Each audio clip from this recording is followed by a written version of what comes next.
So once we're done with introductions and an overview of the platform, let us get down to our content. Thinking about the future of the world, we inevitably think about the future of the humans who will live in it. And it is with this human-centric theme that we will begin our deep dive. In particular, we will talk about how the labor market has changed in 2020 and what challenges it will face in the future.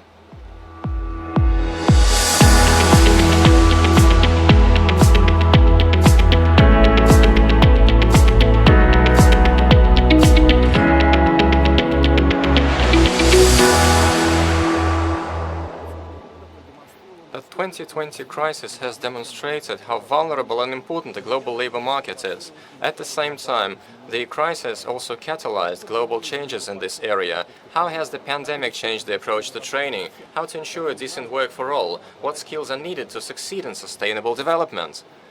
These are the themes of our first session, which is about the global labor market after the pandemic.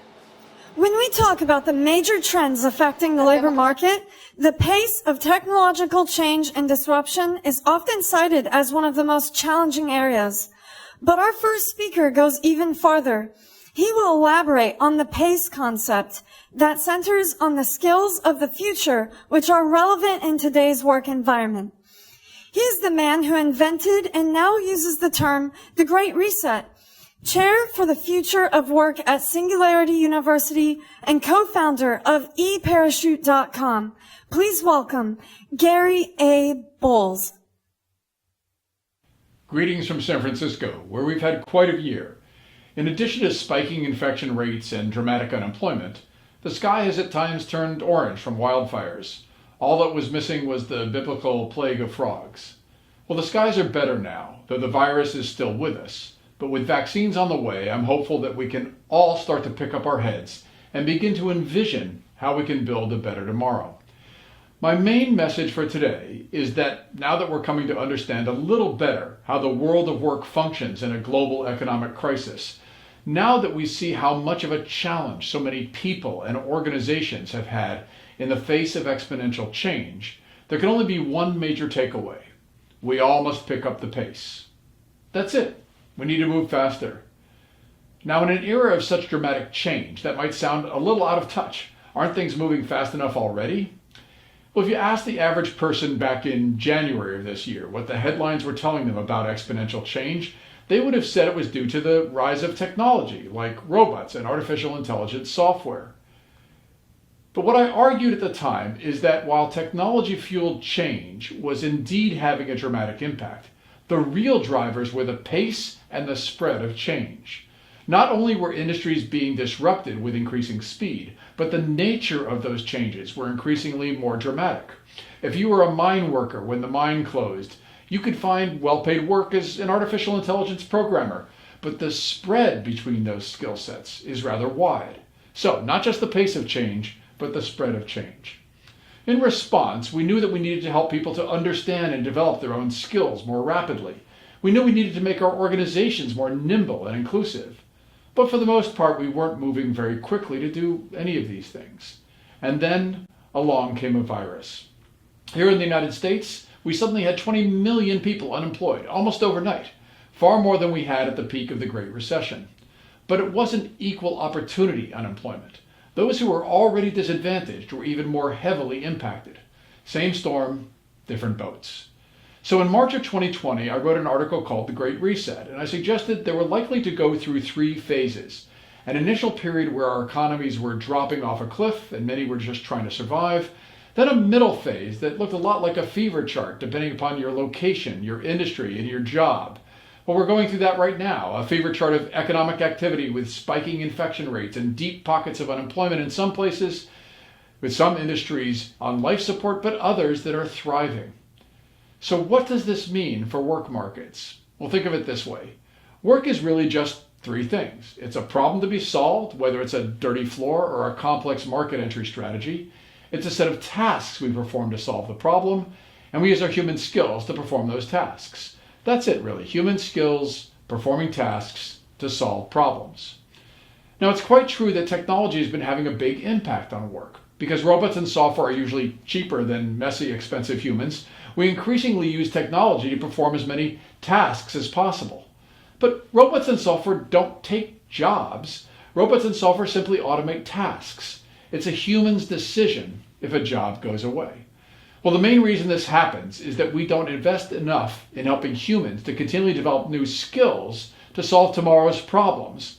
So many people fall behind. Well, that's always happened in work markets. Not many of us work on farms anymore, but the pace and the spread of change in the past were rarely as dramatic as today. So we need a new skill set to help us continually adapt to exponential change. We need skills that are usable in a range of situations to help us solve problems we've never even seen before. There are many of these transferable skills or soft skills, skills that are usable in a range of different situations. But here are my top 4. We all need to become problem solvers who are agile with creativity and empathy.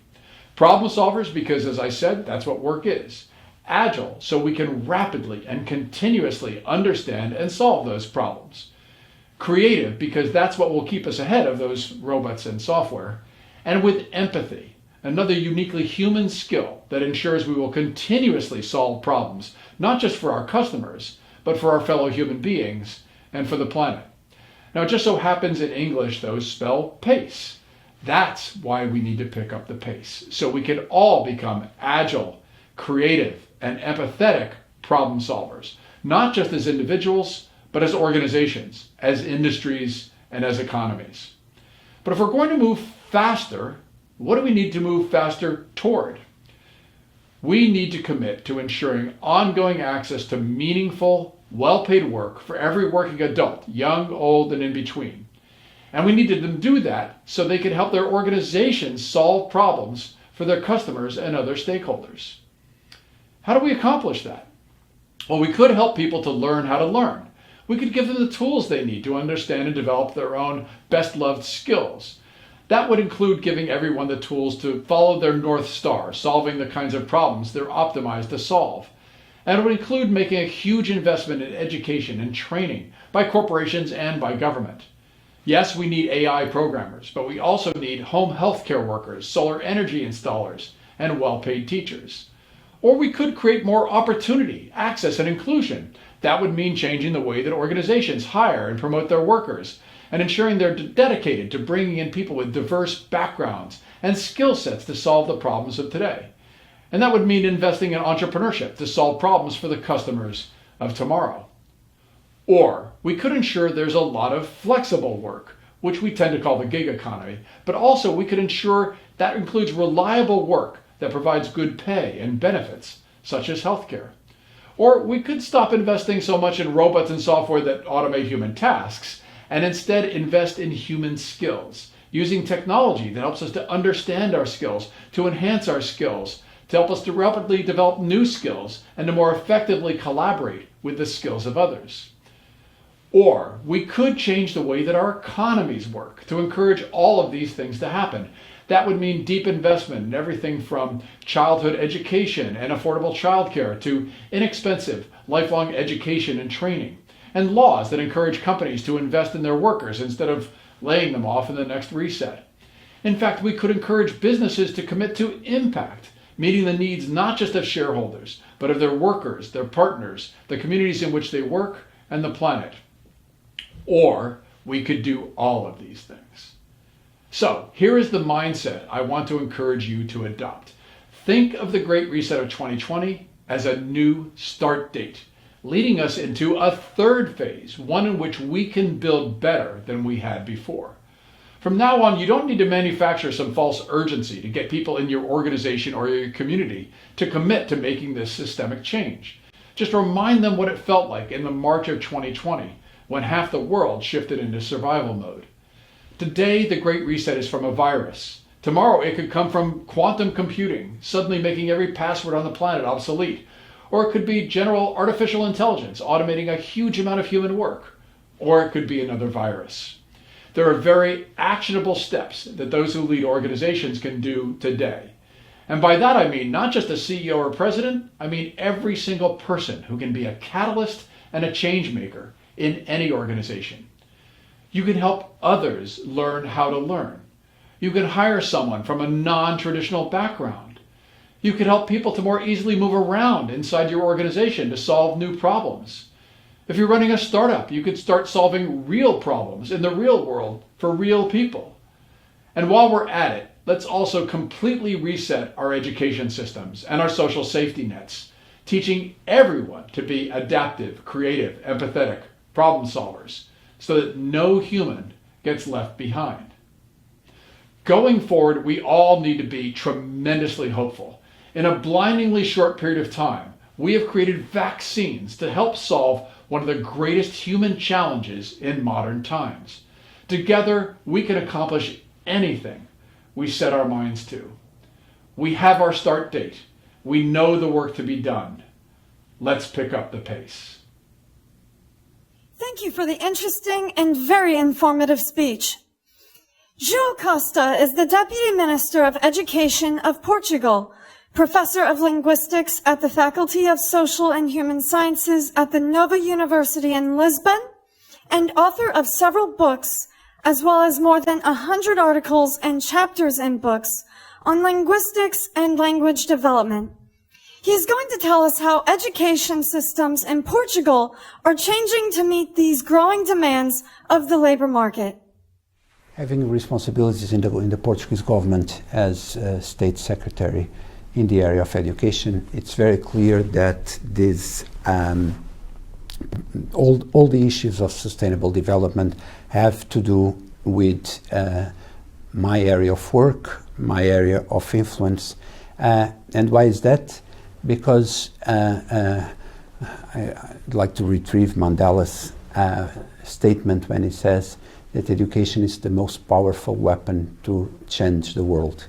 And indeed it is. It is through science, through knowledge, through reflection that we could do all the advances that we have in our relation with society, with humanity, with understanding what goes around us. It was very important that we had in the ancient world, in the classical world, philosophers that just discussed out of nothing, that just discussed based on their curiosity and need to interpret the world with everything that appears speculations, but they were actually the many facets of reasoning, of testing hypotheses. And when we think of what we have in terms of quantum physics, chemistry, biology, even some expressions of the art, it all started with a dialogue and a reflection among philosophers. The reason why I'm bringing the ancient philosophers to this conversation about sustainability is that we have to, when we are designing policies for education, we have to decide what are we talking about? Why do we want people to be educated? And this appears a very shallow and simple question, but when we get to the policy design, we have to know which questions are we trying to answer and which answers are we going to provide. Here in Portugal, we developed a student profile to define the areas of competence to be developed through the 12 years of compulsory schooling. And this student profile identifies, among other areas of competence, critical thinking, problem solving, multiple literacies, and has as a principle for the schools to work, for education to happen, it has as a principle the inclusive nature of education. Why is this relevant for the Sustainable Development Goals? Of course, the aspect of the 17 SDG is quality education for all. But we have really to densify and specify what we mean about quality. We are talking about an education that no longer serves if it's just a set of knowledge that I get one day, do my exams, and forget the other day. We want knowledge to stay and skills and competencies to develop. This involves these areas that I have just mentioned. So when we talk about critical thinking, we are talking about an era in which we live surrounded by information. We live, as someone wrote once, we live under an avalanche of information. But information does not mean knowledge, does not mean wisdom.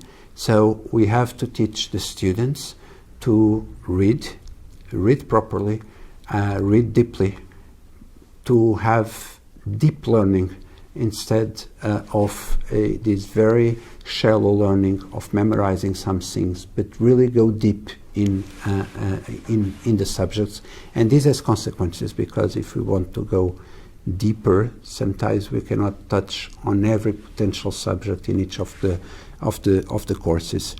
But this is very, very important for sustainability, because when we look at the challenges that we are facing, and we find among them the rising of fake information about health, and we see that during this pandemic that we are going through, fake information about voting systems, fake information about climate changes, we know that the fact that the information is out there does not necessarily make us strong. It makes us even sometimes more vulnerable to the lack of information and the lack of knowledge. We're also talking about multiple literacies. What does it mean to be literate in this 21st century that we are living in? It means that we are able to decode what we are reading, but most importantly, we are able to analyze the sources, to evaluate the credibility of what we are reading. It means that we have knowledge about many subjects in many areas, and that we are able to relate them to each other. I must be able to relate an area of geography with an area of science, and with my skills in reading. In the last PISA, it was very high, the number of students across the world who in their performance revealed difficulties in the distinction between facts and opinions. And this is a challenge that education systems must face. When we're talking about problem solving, it's by now almost a sentence, a statement that everyone makes, but we have been talking in the last 10 years or so about the importance of preparing the students to be resilient and adaptable, given all the unexpected that this century promised. We were talking about preparing students for the 21st century, and all the new things that could and will certainly emerge with the advances on technology, artificial intelligence, new ways of communicating. But all of a sudden, when we were still discussing how to prepare students for the 21st century, and we were already in the first fifths of the 21st century, we are invaded by a virus. We are experiencing conditions in our lives that we could not foresee a couple of months ago. And this means that we are being able to resist to this pandemic because we are able to solve problems, to grab our knowledge, the knowledge accumulated in other areas, to address these new problems. A word also when we are talking about the measurement of the results of this work. One important area that I already mentioned is inclusion. I do not have a successful education system when a big part of the students is left behind. I do not have a successful education when a considerable amount of students normally with a lower socioeconomic status are not able to learn. This creates layers of vulnerability because those who have less of a positive background at home are also those that remain less educated and therefore will remain more vulnerable for manipulation and not being able to act as aware and knowledgeable citizens throughout their lives. And that's why also here in Portugal, besides the student profile, the curriculum downsizing, the law on inclusive education, we also approved a national strategy for citizenship in which students learn about gender equality, climate, health, human rights, media literacy, financial literacy, among many other areas. We do this because we strongly believe that citizenship is not an option. It's really something that we have to develop through education. Mr. Costa, thank you for such a thoughtful speech. Please allow me to ask you a question. In English, the words human and happiness start with the same letter. These words complement each other and are often used together in a variety of contexts. What is your personal view of human happiness? We would be delighted if you could give us a few comments on this topic. This is a difficult question, especially because in Portuguese, human and happiness do not start with the same letter, but they still go well together. I've talked in the two questions before about this interplay between our role as individuals and our collective role, be it at an individual level or at an individual or at a societal level, at a political level. The sharing of this global responsibility, the awareness and consciousness that we can only act if we act together is very important, and it's a very important concept to integrate in the design of political measures and in the design of policies. We measure, and I go back to the previous question, we measure the impact of our work, our capacity, by knowing if we are reaching everyone, or on the contrary, if we're not damaging some for the benefit of others.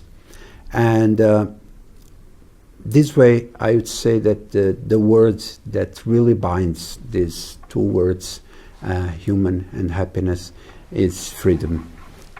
We cannot assume our humanity if we are not granted freedom, if we are not granted the capacity to decide, to assume our own options. And if we combine this with granting freedom for everyone, and not only for those who are like us, who think like us, who have the same sexual orientation, who have the same ethnic background. If we think of the world as a global impact of freedom, we for sure reach the goal of having happiness and well-being as a general goal for all the policies, and in particular as a goal for education. Well-being used to be thought as a prerequisite for education. Today we know that well-being is not only a prerequisite, but it's a major goal of education. We want citizens who are happy because they have the knowledge to do their options, to assume their options in freedom and on evidence-based data. Thank you. Thank you for your speech and for sharing your invaluable experience. Our next speaker headed the National Skill Development Corporation for 5 years, an organization dedicated to educating 150 million Indians by 2022, and thereby contributing to the harnessing of India's demographic potential. He will tell us how education is linked to the situation on the labor market. Let me introduce the Secretary General of the Federation of Indian Chambers of Commerce and Industry and India's leading industry authority, Dilip Chenoy. My name is Dilip Chenoy, and I am the Secretary General of the Federation of Indian Chambers of Commerce and Industry, FICCI. FICCI is a body that was formed way back in 1927 to represent the interests of Indian business. For those of you who may not be very familiar with the history of India, at that point of time we were under British rule. And the idea there by the father of the nation, Mahatma Gandhi, was to look at a group that could represent Indian businessmen in the dialogue with the British government. That led to the formation of FICCI. Today we have over 250 chambers as our members, plus over 10,000 corporates as members, including over close to 8,000 members which are hemmed by women as part of FICCI, representing over 250,000 corporates in India. We have a large partnership with a number of similar organizations across the world. Before I go on to my main topic, I would like to compliment the organizers of GIC 2020 for not only organizing this conference, but doing it in a virtual format. The virtual format has many positives. In fact, it gives access to many more viewers around the world. And then you can also go back and review it at any given point of time. So a big congratulations to them, and also to focus on sustainability. One thing that has come out very clear during this COVID times is that people have seen and experienced nature as never before. For example, in a very populated metropolis in India and Mumbai, we found peacocks on the road. In a highway between Delhi and Jaipur, we found the deer come in and sit in the middle of the road. A lot of people in New Delhi have never experienced such blue sky, and in parts of India you could actually view the Himalayas. And what the COVID pandemic has actually underlined is the need to focus on the environment, on sustainability, and the SDGs. In that context, this whole GIC 2020 is timely and very relevant. The topic that has been given to me is skilled for the future. Like many people say, there will be business before COVID and business after COVID. The traditional BC and AC is now having a different kind of a connotation. Many studies, including emanating out of a very study in Russia, talked about the future of jobs, future jobs and future skills, and is the academic system geared to skill people to the needs of the new economy and what they see in the years ahead. But COVID has done something very different and defining, not only for industries. If you look at startups pivoted their business models to look at find solutions for the COVID. IT companies pivoted their businesses to enable people to work from home. Self-help groups in rural India pivoted their business to make masks for the country. Textile companies started making PPE. Alcoholic beverage companies started making sanitizers. Other FMCG companies actually looked at a different set of products. So what actually happened to the workforce? The workforce had to pivot in real time and learn new skills and actually do it while producing and selling products in the marketplace.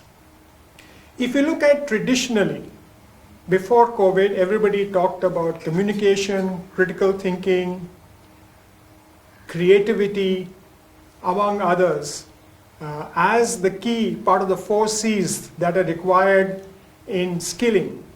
The 4 C's have actually given way to a whole new set of skills. So if you look at it, all of us and many of us who were viewing this online today, before COVID did not know how to use Zoom, did not actually use Skype as a normal course, or the many other products, Microsoft Teams or WebEx. You didn't use these. Now you have to be an expert in that. Not only that, if you're a presenter, you need to be able to upload your PowerPoints, upload material. And all these skills from the age of even 7, because school kids are also pivoting and going on to online classrooms. Teachers have to go on to online teaching. So a lot of new skills have come up and are required in this era during COVID and post-COVID. If we look at the skilling landscape or the economic landscape prior to COVID, there were a set of jobs that were going to disappear. Accounting, teaching, for example, and some of the routine stuff that was going to be taken over by robots. During COVID, teachers have become even more important. Accounting has maybe become digitized, but accountants have to work from home and look at a whole new set of skills. But there are a new set of skills that are required. People have to become familiar with technology. People have to be able to predict and have the ability to anticipate changes. These 3 skills are going to be added to the 4 C's as companies, as organizations look to hiring new people. So, if I look at different sectors, if I look at the automotive sector has to pivot. People initially could not go into showrooms. People had to do an online experience. If you looked at the restaurants have limited capacity. They never did delivery. They have to now do delivery.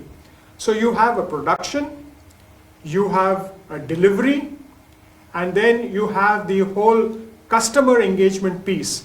So most businesses in contactless delivery or contactless payment will have these 3 elements in them. So depending what the business is, depending in which sector you are, you will actually need people, one, to reskill themselves. So if you're taking existing employees who, let's say, worked together and you created that atmosphere where the coffee room atmosphere or the coffee machine atmosphere where people talked to each other, interacted, got ideas, you have to virtually recreate that feeling, and they need to be able to learn. And therefore, the learning by contact, physical contact, the osmosis that used to happen, has to actually be relabeled and redeveloped into learning through digital interaction and communicating digitally. The second area is that while businesses pivot from the office environment and you work from home, you need to be able to ensure security, you need to be able to ensure continuity of workforce, continuity of business. You need to ensure that the people actually become productive and the whole collaborative and connective and reporting framework is actually there and could be done. Therefore, people on the job need to be reskilled. You can't get them into a classroom like you normally did, so it has to be a digital classroom. Training programs have to be digitally empowered. They have to be remotely coordinated. And you need to be able to move from an 8-hour training program to maybe an 8-minute training program multiplied by every few hours, so that you have micro training and you go forward in this manner. So what does it mean to be skilled for the future? It varies from industry to industry. If you look at mining, for example, and this is a real life case out of India, earlier people used to go into the mine shaft and monitor activities in a central control room. Now what has happened is that the control room has been taken out of the mine, and the same people who were actually looking at and had to go many meters underground now monitor it from their home. So they need to be able to now develop the capability to monitor it, and then develop a new set of communications with people that matter to enable them to look at what is actually happening and take corrective actions. Earlier, software used to be developed in collaboration and tested in collaboration. Now, the lab may be in one location, the equipment may be in a second location, and the user might be in a third location. So you need to create a new architecture, and you need people in the different locations to be digitally enabled, to be actually trained and skilled to make that happen. If you look at the FMCG industry, a whole lot of data interpretation and data analytics is required, because which SKUs are selling in which locations, what is the brand preference of customers, what is the logistics that is available, and you need to then enable that to happen. And of course, traditionally your service and retail outlets used to be the front of your company. Now in many cases is the last mile delivery person who is the front for your company. It may be yours, it may be a third party, or it may be one of your trusted partners. The skills of those people also are required very, very differently. So if you look at companies, what they need to do is that they need to actually first identify which are the areas that their business is pivoting into. In the sense, what is going digital, what was physical and located in one area, is it going to be distributed? What was done offline, is it going to be done online? And then identify people who work there and evaluate their skills into the new job description or the new competencies that are required. Because focusing on skills is only 1/3 the picture. It is attitude, it is skills, and it is knowledge, a combination of which is the competency. Then you got to develop a kind of a partnership with an academic institution or with training organizations, maybe multiple training organizations, multiple partnerships, and then create or participate or use an online learning management system or an online management platform with customized programs for your employees. And the whole human resource team actually needs to look at it a bit differently. Then when you go on to that, you look at what is the customer interface, because physical interface versus a digital interface means two different things. A payment system, your whole thing might be good, but if your payment system is not good, then the customer experience actually takes a backseat. So if you look at these aspects, and there are many more aspects there, how are companies looking at waste? Plastic is a big issue. ESG, environment, social and governance is what investors are now looking for. And if you look at the whole education space, how do you interact with educational institutions and training institutions to make sure that your team are skilled for the future? You also need to develop a pipeline, and therefore if you did campus recruitments, you no longer have the ability to go onto campus, so it has to be, at least in the near future, it has to be virtual. And the year we will actually be over in 2 academic years where this cannot be done. So if you look at it, there is a huge difference in the way that people will be evaluated on the skills, people will be skilled, and how companies need to partner going forward.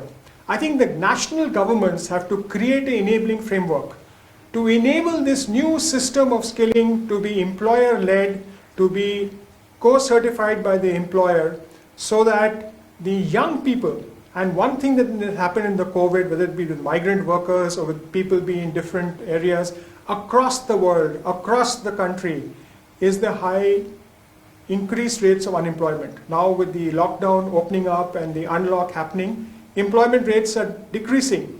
But it is not necessary that the person who's gone back to his home will go back to this job earlier, or the earlier job will be available. So we have to create systems that matches people with jobs and jobs with people. And therefore, skilled for the future would mean not only the competencies that an individual has, the competencies that the company develops to meet its customer needs, but the competencies and the whole ecosystem of the skilling framework as we go forward. It is a tremendous opportunity to change a lot which was not changed earlier, and to imbibe and to mainstream a lot of activities that happened and successfully scaled during the COVID time. One thing is certain, that skill for the past does not ensure that you are skilled for the future. And the only way to be skilled for the future is to invest your company's time, your own time, and the nation's time to create an ecosystem that creates the young people of the country to be skilled for the future. We owe it to our next generation. Thank you. I'm delighted to introduce Anton Stepanenko, partner at BCG Moscow. He leads BCG's work in education, employment, and welfare. He also runs a global study which addresses the global skills mismatch challenge and develops an actionable toolkit to support national governments. He has also led numerous projects on university and school strategies and plans of action. Finally, Anton is the founder and chair of Todogrid, a pro bono platform that provides consultation to social sector organizations, and a member of the board of the Charity Aid Foundation, CAF Russia. Please welcome Anton Stepanenko. Hi. Today I will be talking about a relatively new field of study in the problematic of human capital. It is called the skills mismatch and has been massively brought up by ILO and World Skills International last year. Skills mismatch is a concept that explains that the reason we have such a huge skills gap in the world, globally, pretty much everywhere, is because the human capital is allocated in the wrong way. People are employed, but their skill set is not fitting the work they're doing. They're either underemployed, underqualified, or overqualified for the jobs they're doing. This problem affects 1.3 billion workers globally and explains up to 6% of annual loss in the global GDP. That's a pretty amazing number. The skills mismatch, as has been studied by OECD 2-3 years back, explains and affects 2 out of 5 employees everywhere. There is virtually no country existing in the world where there would be no skills mismatch existing, and very, very, very few countries would have skills mismatch at the value less than 20 or 30%. The problem with skills mismatch is not purely theoretical. It is relatively easy to calculate that there's a very significant correlation between skills mismatch and labor productivity in every given country, every given region, or even every given company. Our study done last year suggests that there is at least 76% of correlation between the skills mismatch and productivity, and even much more so between skills mismatch and things like innovation, doing business, and things like this. And it's very, very, very easily explained. The more effectively your human capital is allocated on the jobs they're doing, the more chance they have to self-realize, to really live in full their professional and personal life in the jobs they're doing, the more output you get. And the more output you get, the more innovation, the more productivity, the more business, more of everything. So the skills mismatch is indeed a very profound concept, touching on human lives of everybody, every second, everywhere. We have further calculated that skills mismatch is not just a fantasy concept. It has a very concrete structure with 7 elements to it. There are elements related to capabilities, explaining of how your labor force is prepared to face the whatever professional challenges the future might bring to them, and how often they emerge in learning and upskilling and reskilling and preparing themselves further for other challenges that may be just around the corner. There are elements related to motivation. It is important that if you're skilled enough, that you would actually be willing to use your skills in the way most effective for yourself, for society, for your employer, for the country, for everybody. And it turns out that indeed, not in every places in the world, this kind of a degree of motivation, if you will, is even. And of course, there's a third element to this. If you are skilled enough, if you are motivated enough, then it must be that the local labor infrastructure, if you will, the local labor market, or even the global labor market offers you enough opportunity to actually go out there and use your skill. And it refers to, can you actually work do you have a job around you that interests you? If there's no job around you that interests you, can you work remotely?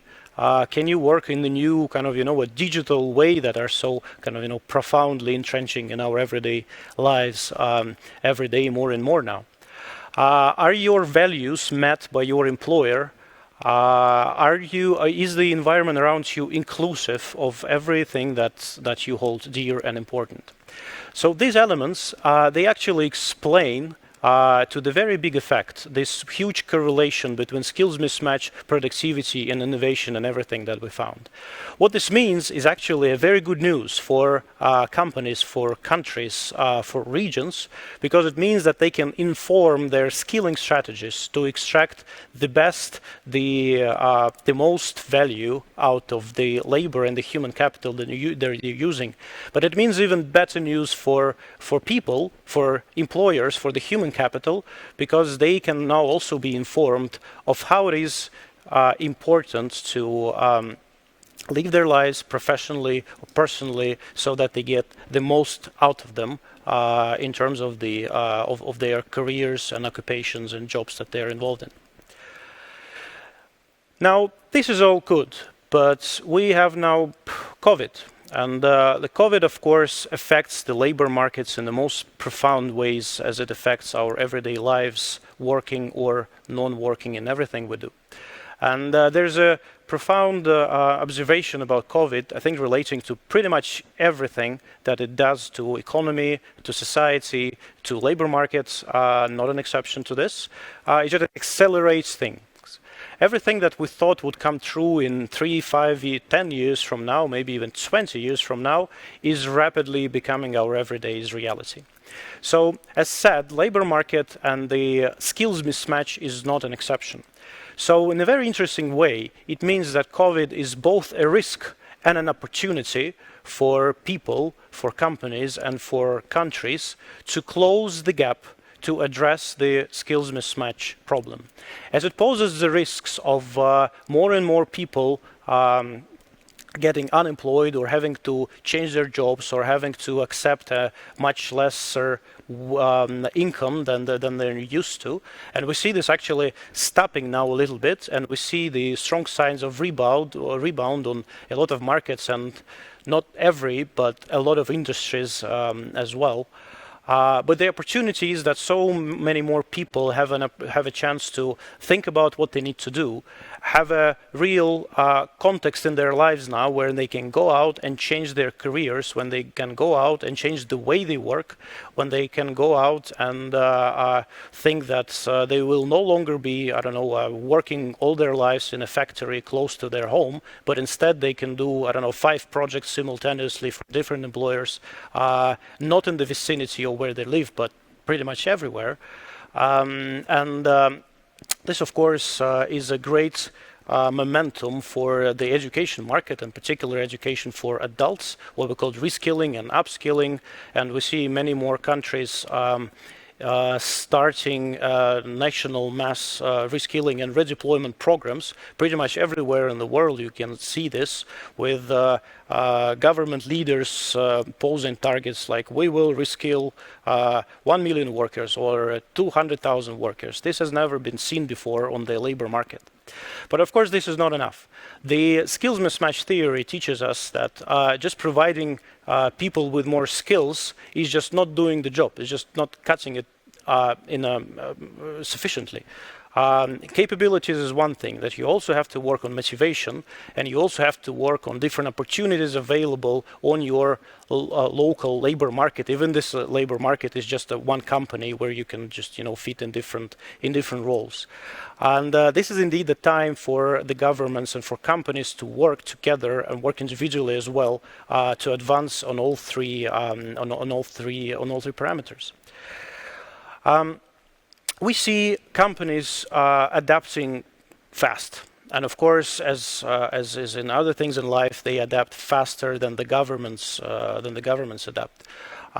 You more or less open every day. You can open a newspaper and see that yet another company is embracing a new model of work. They are using the remote work opportunities, or closing down their offices, or trying to do very complicated things like inventing different personas in their companies, allocating different working functions along these personas, and then having diverse working modes for every persona and so on. I mean, this never stops. The competitive companies that want to win, they experiment with the new paradigm endlessly, and this is indeed the right way forward. And we encourage not only business, that is of course faster, but also governments to indulge in more and more experimentation with this where possible, and not just stop at mass reskilling programs. That would just not be enough. So here are the 5 things leaders of today and leaders of the future must do to address the skills mismatch challenge in the new post-COVID era. Number 1 is embrace the new reality. It will never change again. Number 2 is really be holistic of how you create your competitive advantage, and not think only about the skills, but also about motivation and also about providing the right opportunities for people. Number 3 is think beyond your employers, think beyond your labor force, think about the end users of whatever product or service you are actually producing in a given industry or a given company. Number 4 is really elevate your workforce. Think of them, connect them, embrace the culture, develop on all fronts. And number 5, there will never be a better moment to act. Act now. Thank you.